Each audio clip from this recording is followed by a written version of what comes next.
Welcome back to Healing Mama Podcast. I am Val, aka Healing Mama, and I want to start off by taking the time to thank everyone for sending love, support, listening. I really, really appreciate it. A lot of you are reaching out, asking me if I'm okay, and checking in on how I'm doing, and I'm so happy to report that I am in a much better headspace, but I appreciate everyone reaching out and making sure I was okay or that I am okay. And I just really want to shed light on mental health and experiences and traumas and let everyone know that if you are going through something, it's okay and you're not alone and there is somebody that is willing to listen to you. I am very open to listening to people's stories, or if you're just going through it or having a bad day. Like I said, my socials are listed, and I'm happy to be an ear and be a shoulder to cry on if you need it. But I am in a much better headspace and doing really well, and glad that I have gotten past those dark days. But yeah, I really just appreciate the love, the support that everyone is showing me, and I want to help in any way possible. So we'll go ahead and kick off episode 3, Healing Our Inner Child. Again, if I'm looking down, I am just making sure that I'm staying on task with my notes here. So I want to start off with a quote. So, healing is so hard because it's a constant battle between your inner child who is scared and just wants safety, your inner teen who is angry and wants justice, and your adult self who is tired and just wants peace. Be gentle with yourself. Author unknown. I really, really, really love this one.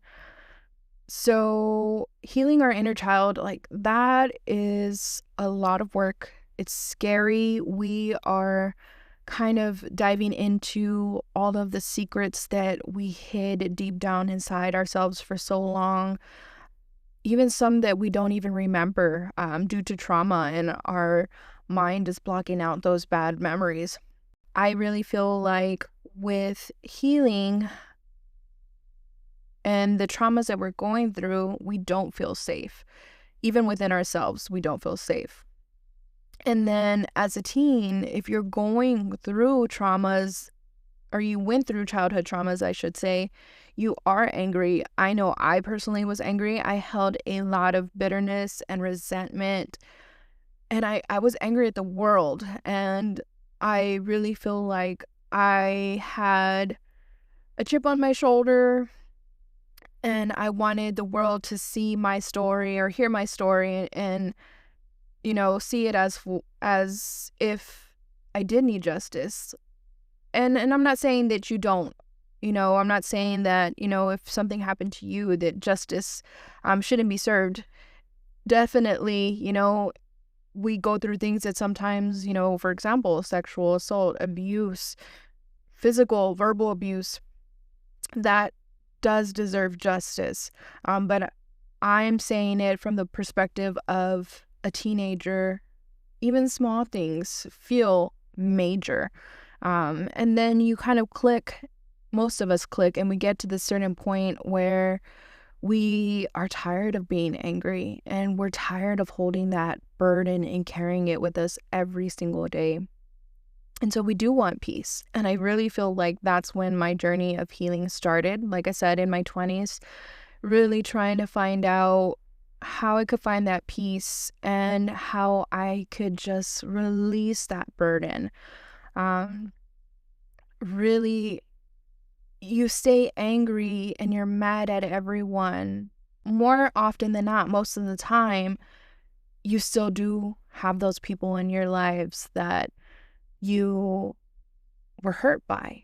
And sometimes it's family members, and a lot of us think, hey, you know what? We can't say bye to our family, or we can't cut off our family. We can't set those boundaries because they're family.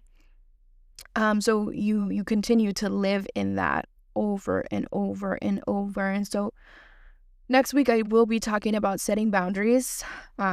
And I'm excited to get into that one, but I do want to let you know that it's okay to find peace, and it's okay to say, hey, you know what, I just can't do this anymore. And if you have to set a boundary, then setting a boundary and saying, I'm going to love you from a distance, or you hurt me, I forgive you.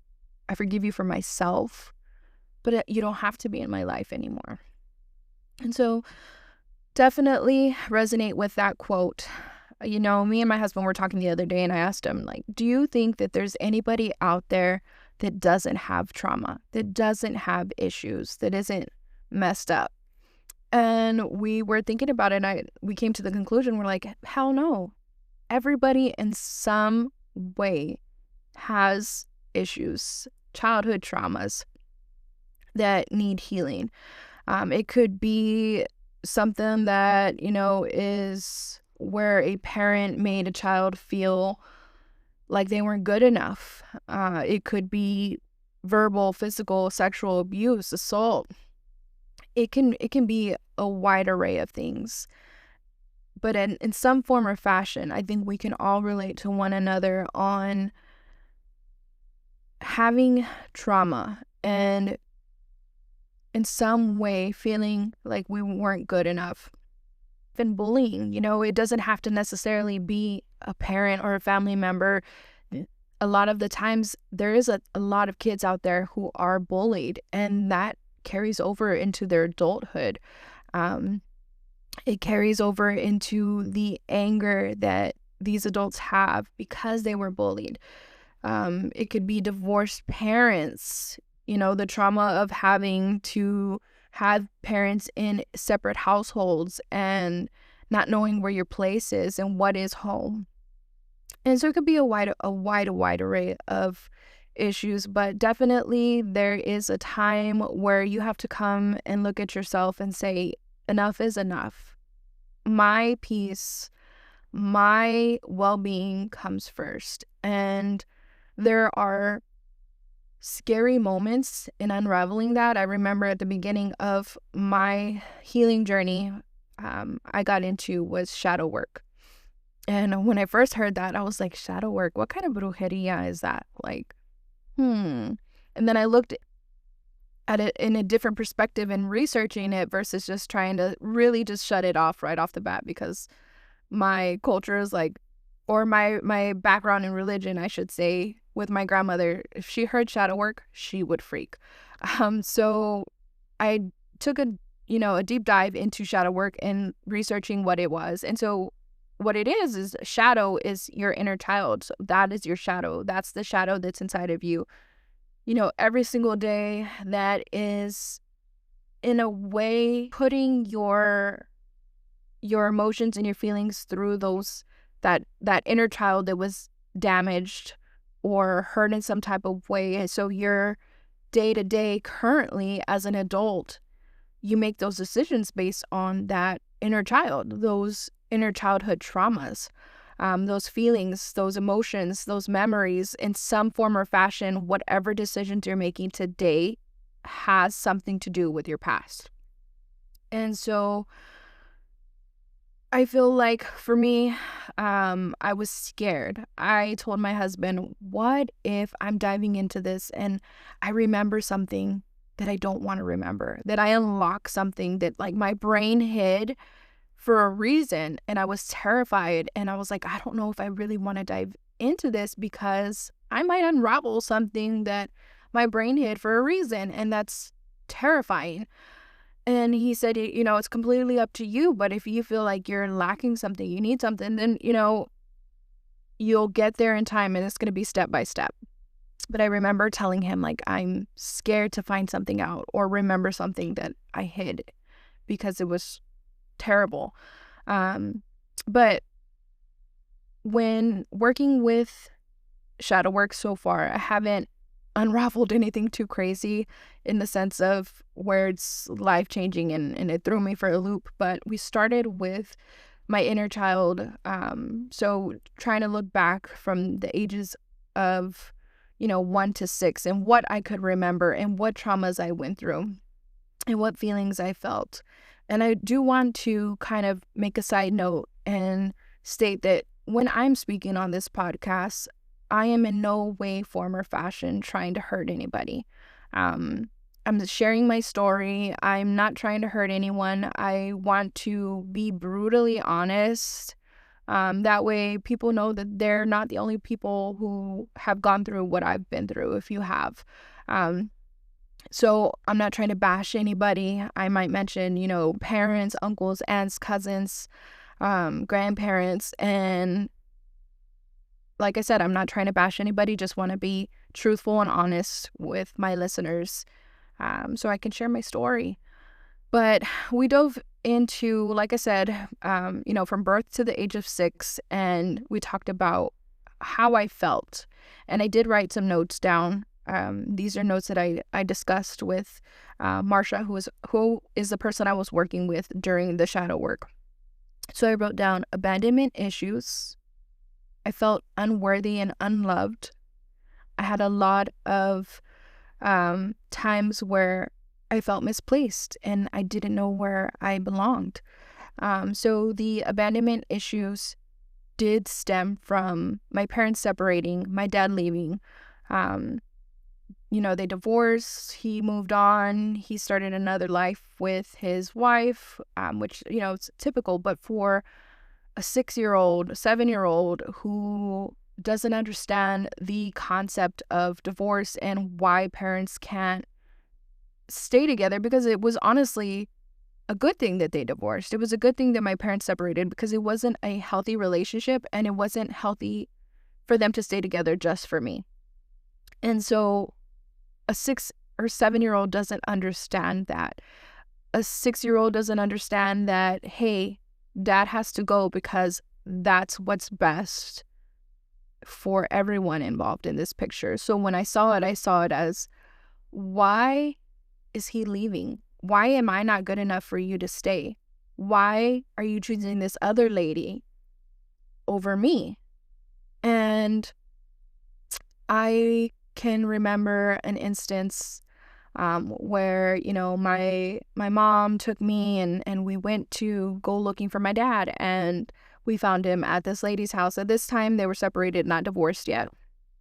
And I can remember bawling my eyes out. And I remember my mom asking him, like, choose. Like, are you going to pick us? Or are you going to pick her? And I don't necessarily think that was the best route for her to have taken, because it did stay in me and it was diminishing to me as a kid. Like, I already felt abandoned, but to hear my dad say, I choose her, was something that stood with me or stayed with me for a very long time. And it kind of grew and went into my teen years and all of that. And I could just remember feeling unloved, unworthy. And at the same time, my mom is going through a divorce, or their separation leading to a divorce. She's not sure where her place is at. And she is also going through it, trying to be a mom, trying to be a daughter, trying to keep everything together for the household, which is, at that point in time, it was just me and her. But it's easy to let everything fall through the cracks in terms of your world is falling apart, and you're still supposed to be this A1 mom. And so I do have now, as an adult, I am a little bit kinder. I do, try to have grace for her in that instance. And I try to have grace for my dad too. And we'll get into setting boundaries, and that is something that I've had to do with my father. I've had to set boundaries and know, hey, you know what? We're just not compatible in the sense of, you're not good for me, I'm not good for you. I'm going to have to love you from a distance, but it's okay. Like, it's okay to set boundaries.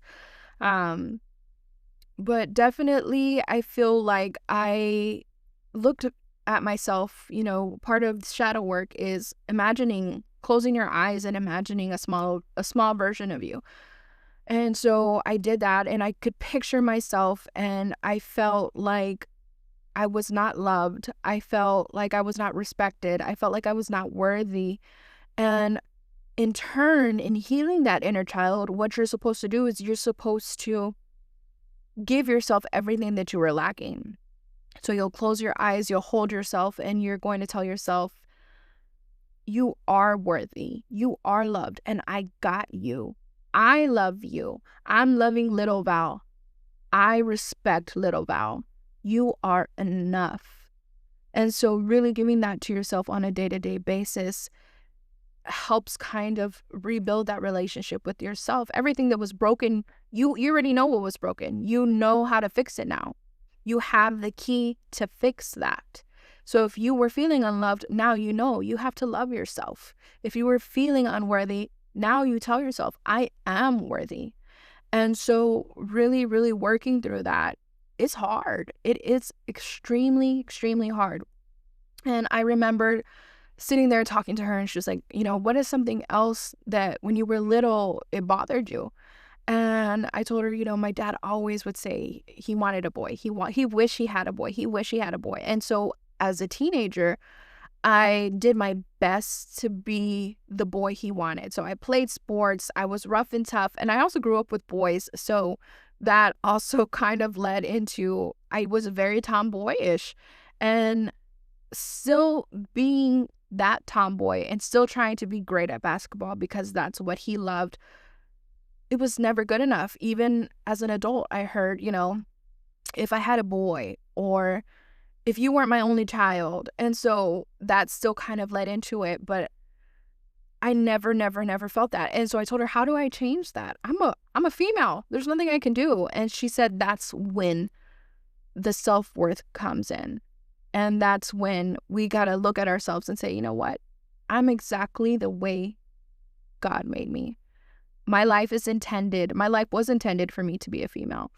And it's okay. And whatever he's trying to put upon me, I don't have to accept it. I don't have to let that be my issue. That's his issue. And so I feel like it was a whirlwind, and I'm still working towards healing my inner child. And that's something that I think I'm going to be working with for the rest of my life. I know it's really hard to uncover that, and be gentle with yourself and have grace with yourself. And I was just talking to my mom the other day about having grace. And I was telling her, we're all learning. We are all on this journey of life together. And I told her, you have to forgive yourself. For example, her and I did not have the best years growing up, with me growing up as a teenager. We bickered, we argued, we had moments where, it almost got physical. And I told her, she's apologized multiple times. And I've told her, I forgive you. I forgive you. And I want to show her grace. I want to show her grace because that was her first time being a parent. I was her firstborn. So as a mother, I completely understand everything when it comes to the fears and the self-judgments and the questions and, am I doing this right? Type of deal. And I would only hope that when my kids get older and they look back and they say, my mom didn't do this right, or they come to me and they're like, hey, Mom, you hurt me when you said this, or you hurt me when you did that, that they do have grace. They do look at it. And of course, I would need to apologize for whatever it was. But I do hope that they have grace with that. And I feel like that's also a part of healing your inner child, is forgiveness, and forgiving those people sometimes, even if it's just for you. And her and I were also talking about this the other day. If somebody caused you physical harm, or they did something to you that you just can't let go of, but you don't want to talk about it, and you don't want to let them know that they still affect you to this day. That again is healing your inner child. And there's another way that you can do it without being vocal or direct with them, or, saying, hey, you know what? You hurt me and this is what you did. And I can't believe you did that. If you want to get it off your chest, that's great. That's a part of healing. And so what I would say is, if you're unable to speak to that person about that situation, in order to heal your inner child, you do have to let it out. So I recommend that you, one, get a journal and write it out and just let it all out, and basically tell that person in that letter that you're writing, hey, you hurt me. Hey, I hate you. I really hate you, but I don't want to hate you anymore. It's time to let it go. It's time to heal. You don't deserve that part of me anymore. I get to reclaim that. I get to have peace. And you just write it all out and you let it go and you leave it in the pages. And if you need to do something like, send it away, on a little piece of paper in the water, or you need to burn it, whatever the case is, do what you have to do to make sure that you're getting it out, you're releasing it, but really, really release it, because I will tell you, moments and memories will come back. That's a given. We're human beings. We can forgive, and sometimes they'll still come back, but it's a part of you saying, hey, you know what? This memory is coming back. It's not going to sit in me. I'm not going to accept it. I'm not going to dwell on it. And I am going to just let it go because I've already done that. But really write everything down so you give yourself that opportunity to heal. If you don't want to write something down, then pretend like the person is sitting in front of you. Pretend like that person is sitting in front of you. You're having a conversation with them and you're telling them, hey, you did this to me. You made me feel this way. And today I'm still carrying this because of you. And you no longer get to hold that power over me. I am changing my life. And you have that conversation. And I told her, I said, hey, you need to be like, hey, F you, you're a B, you're that. Get it out. Get it out. And it will help you. Really, really, really, it's funny because, I was telling my daughter that the other day as well. I'm like, hey, let it out. Like, tell that person how you're feeling. Pretend like they're sitting in your room and tell them how you're feeling. And if you have to say something to them and it's not nice, hey, it's not nice, but you need to get it off your chest because you're holding that inside of you. And so it's messing up who you are, and it's changing your spirit. It's changing your energy, your vibration, and it's truly affecting who you are today. So why give that person that power over you? And so her and I were talking about that. My daughter and I were talking about that, and releasing that helps you regain your power. And I tell her all the time, nobody should have power over you. You control your situation. You control your life. Don't give anybody else that authority. And so a lot of the times after healing, shadow work and healing your inner child work, you do have a heavy, heavy, heavy heart because you just released a lot. I remember when I did it, the very, very first time, I was like, girl, she's like, you might cry. And I'm like, yeah, no, I'm not really a crier. I cried when I was depressed and all of that stuff. But in terms of conversating and talking about my feelings and my emotions, I am not a crier. I tell my husband all the time, I built up this shield for so long that it's honestly sometimes hard for it to come down. And so she was like, a lot of times people cry. I'm like, yeah, girl, I'm not going to cry. I am not going to cry. It was probably like the first 5 minutes into it. And when she was telling me to imagine little Val, what did I look like? What was I wearing? How did my hair look? And then getting into what I lacked. Yeah, tears were flowing. Tears were flowing because I was looking at a hurt version of myself. I was looking at the little version of me that wasn't good enough. And to imagine that broke my heart because I told her I would never want my kids to feel what I felt. I would never want my kids to carry that with them And so I looked at little me as like one of my kids. Like, I need to nurture little me. I need to heal little me and give myself love. And so looking at your inner you as if it was your child, the way you felt as a kid, would you want your kids to feel that way?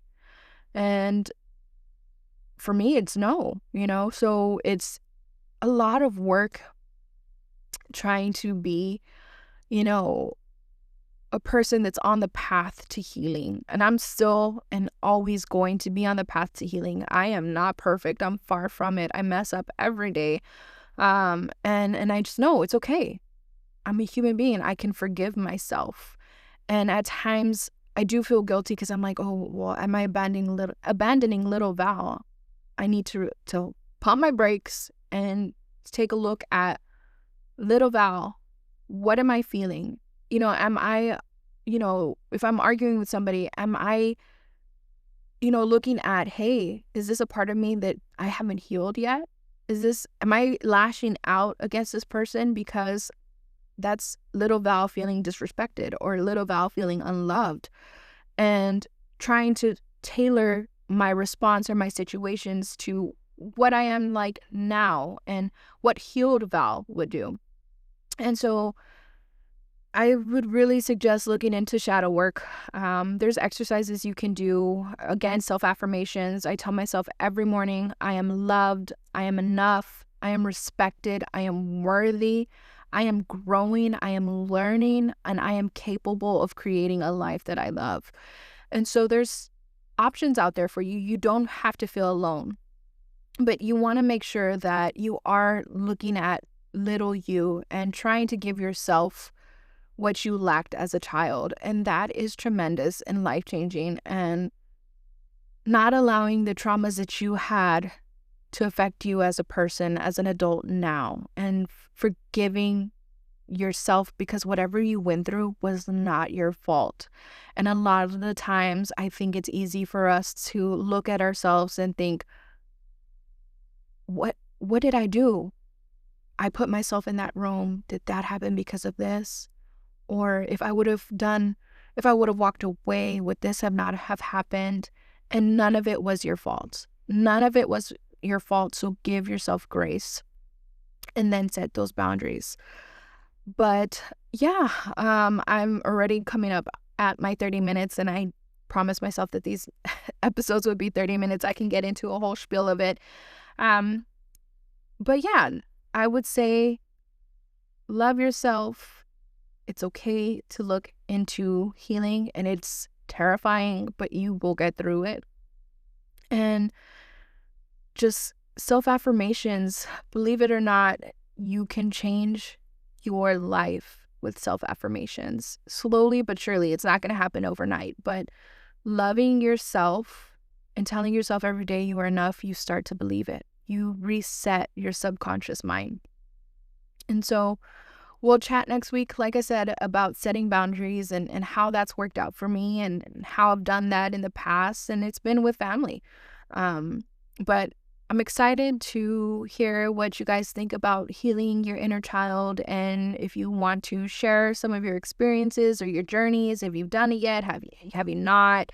I'm excited. And I wish you nothing but the best. I send you love, peace, and positive vibes always. And I hope you have a great rest of your day. Until next time, bye.